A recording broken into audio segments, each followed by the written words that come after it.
So, how's everyone doing? I hope you're not. I hope you're not too hungry for lunch, and I'm going to try to go through this fairly quickly. This was a dense paper, but I think I've done my best to compress it down to something a bit more manageable for today. Of course, I don't need to introduce myself. Thank you, Cyril. But I will be talking about the paper that I wrote with my consulting firm, the need for a Canadian sovereign space launch capability. And I published this on January 27th, and I like to think that it was fortuitous timing, especially for a lot of the momentum that has started, especially in Canadian space launch. I know we've already had one mention today of the value chain, but the way I approach space launch and the way I see it, I think the value chain, the industry value chain in Canada is critical to understand why we need this capability. Today, we can do everything in Canada to build, to operate, and to derive value from space assets. But we cannot launch payloads to space. And this is particularly salient given the fact that without launch, you don't really have a space industry. Launch is honestly the linchpin, the bottleneck, the key thing that's needed if you are going to do work in space. Now, I think there are four main arguments I generally use to justify this. I, of course, talk about the specific defense need and why that is important for a space launch, and why a space launch capability is important for that. I talk specifically about the direct economic benefits of space launch in Canada. Of course, I talk about the way a self-sufficient space launch capability can protect Canada from potentially adverse foreign actors. And of course, the critical part is the impact of space launch as an enabler for the rest of the Canadian space ecosystem. Today, in terms of defense, there are quite a few countries, some of which are honestly similar in size and GDP and population to Canada, that are now developing space launch capabilities. France, of course, while it already has its own space launch capability with the Ariane rocket, has stated that they want to have a quick launch capability now, and they're focusing on smaller companies like Latitude and Maya. The United Kingdom, of course, has stressed the importance of using dual-use technologies with their new crop of commercial launchers like Orbex and Skyrora. And very recently, Sweden, just this February, came out and said that they want a national responsive launch capability to support their defense needs. Why are all these countries all of a sudden starting to say, this is a capability we really need to see? There's a few good reasons. Of course, there's timely and reliable access to space for space assets. There's the ability to quickly launch assets into space to replace damaged or destroyed satellites. There is, of course, the reverse capability if we want to do harm to other assets in space.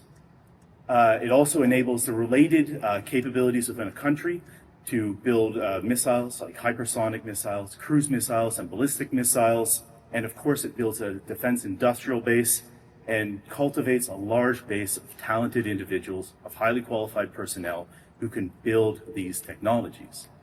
And even today, we're seeing that Canada's own strategy includes several items that would be enabled and enhanced by a sovereign launch capability. For instance, enhancing our defense industrial base was listed, as well as enhancing North American missile defense and acquiring a long-range missile capability and a worldwide satellite communications capability. In terms of the economic benefits of supporting this, we see a few. I think the one that I think is most tangible right now in Canada is, of course, the revenue that's being lost going abroad to pay for launches from other countries. Over the past 6 years, I think we've sent about $100 million out of Canada just to launch our payloads. And I think this is honestly probably an undercount. Just this year, we're going to be launching 36 more payloads. That may be upwards of $10 million, if not more, that we're sending out of Canada. And the Telesat contract with SpaceX to launch their Lightspeed constellation could be worth upwards of $1.4 billion. And keep in mind, Canada is funding Telesat with a $2.4 billion loan. So a lot of this is tax dollars that is flowing out of Canada to build Canadian capabilities. If we want to look at a quick case study, New Zealand is one of the most recent countries to develop its own launch capability. Back in 2016, there was a group called the Superior Research Group, which predicted that a space launch capability in New Zealand could yield potentially around $94 to $244 million in direct benefits to the country per year. I think what we see today is far more significant. By 2019, the New Zealand space economy had over 1.75 billion New Zealand dollars in revenues. By 2021, Rocket Lab had built a supply chain in New Zealand of more than 300 companies. In 2023, they had almost 250 million US dollars in revenues. And of course, they've launched 146 payloads, around 90% of which have been US payloads, highlighting the fact that a sovereign launch capability enables international business to come into New Zealand, and that's what it could do for Canada as well. The third point I wanted to talk about is, I think, a bit more controversial. What I'm showing here is some of the launch vehicles that are available today to Canadian payloads. And the most prolific, it doesn't show up too well, is of course SpaceX at the top. They have launched 134 rockets in 2024, far exceeding any other global power, any other company in the world. If you are a Canadian payload manufacturer, you're probably launching with SpaceX. Not only do they have the most launch volume, they're also the cheapest. But I think by comparing SpaceX with Rocket Lab, we can see that there might be some downsides to this. Rocket Lab, of course, has its margins on its launch business squeezed to absolutely nothing. And you can see that on the pricing, SpaceX is still 1/4 of the price that Rocket Lab provides. There's a potential data to suggest that SpaceX may be using its monopoly position to squeeze the margins of competitors, potentially pushing them out. And I don't think a monopoly is something that would benefit Canadian space at all, as SpaceX, using monopoly power, could pressure the upstream and downstream portions of the value chain, potentially putting Canadian businesses out of business. All this to say, self-sufficiency would, of course, protect the Canadian space economy and enable greater economic benefits for Canada. The last point I wanted to hit on is sort of based on a report that was published by Deloitte and Space Canada in 2024. It called for a goal of a $40 billion Canadian space economy by 2040. I don't think, given the Canadian space economy's current trajectory, that this is achievable today. As you can see, space revenue in Canada has been largely stagnant and has even declined in the past few years. Comparing this to global numbers, you can see that the American space economy has been able to grow slightly as compared to our economy.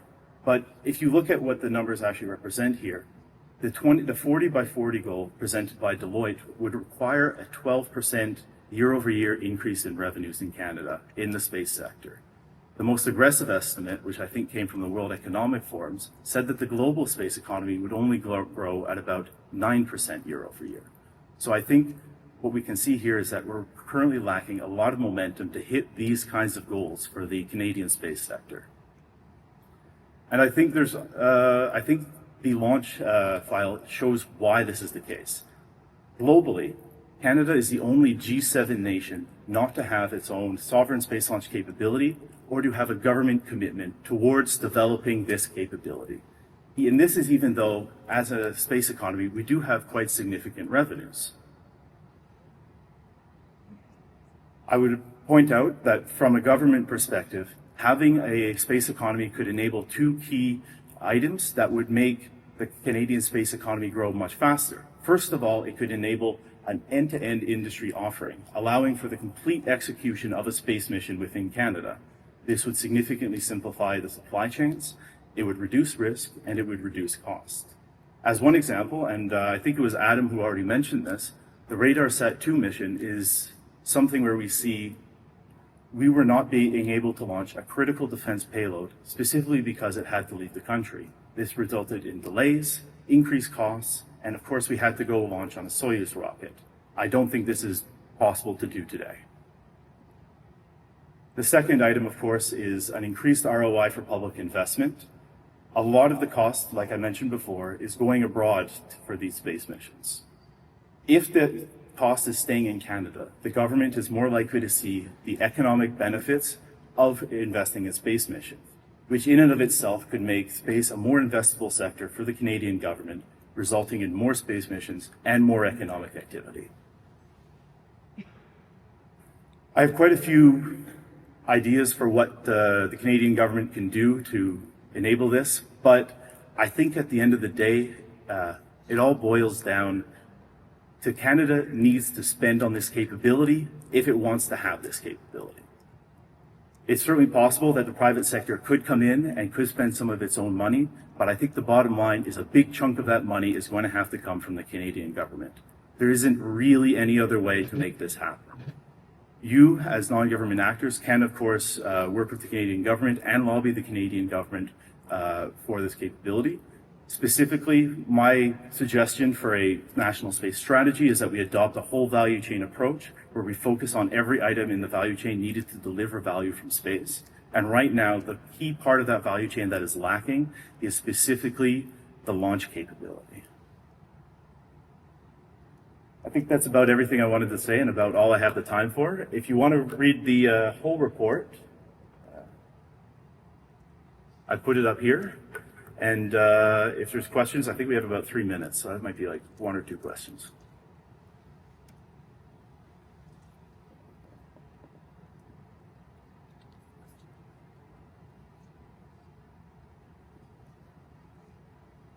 Looked at the data comparing the profit margins for SpaceX and Rocket Lab. Did you look into the cost of insurance for both these companies? No. The data is just not available.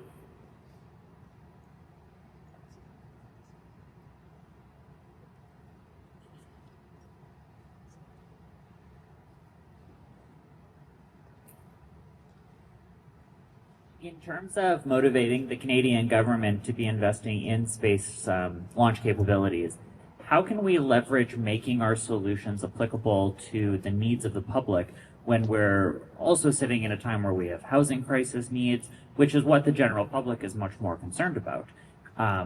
That's not to disparage. I strongly believe in the value of this work, taking part in it myself.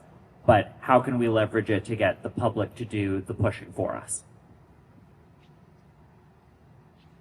I think when it comes down to it, the critical part that the Canadian government would need to emphasize is that this is building Canadian industry, this is building high-value Canadian industry, and this is going to inevitably result in high-paying jobs for Canadians.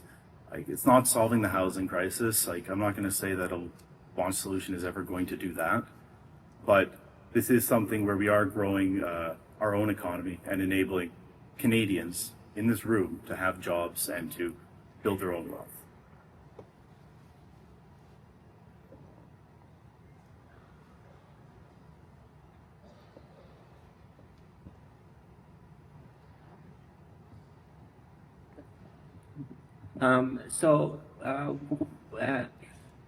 Exactly what's the reason for SpaceX's such low prices for launch, and what does it take for us to compete with SpaceX? I think there's 2 reasons. Number one, SpaceX is a very innovative and very capable company, and they have been able to work very hard and lower their own cost of launch through innovative technical solutions as well as just good general engineering. I think the other part of it is that they have a far superior access to capital than probably any other company in the space industry. They're able to leverage this access to capital to keep low margins while continuing to develop their products. How can we compete with that? Honestly, it's not going to be very easy. I would say it would take a lot of work from Canadian engineers to lower the cost of our own products, but I think there's also room to innovate, to look at different solutions that are looking at different segments of the market than simply the heavy launch, which is what SpaceX specializes in. Thank you, Neil. Everybody, a nice warm round of applause for Neil Woodcock. Thank you.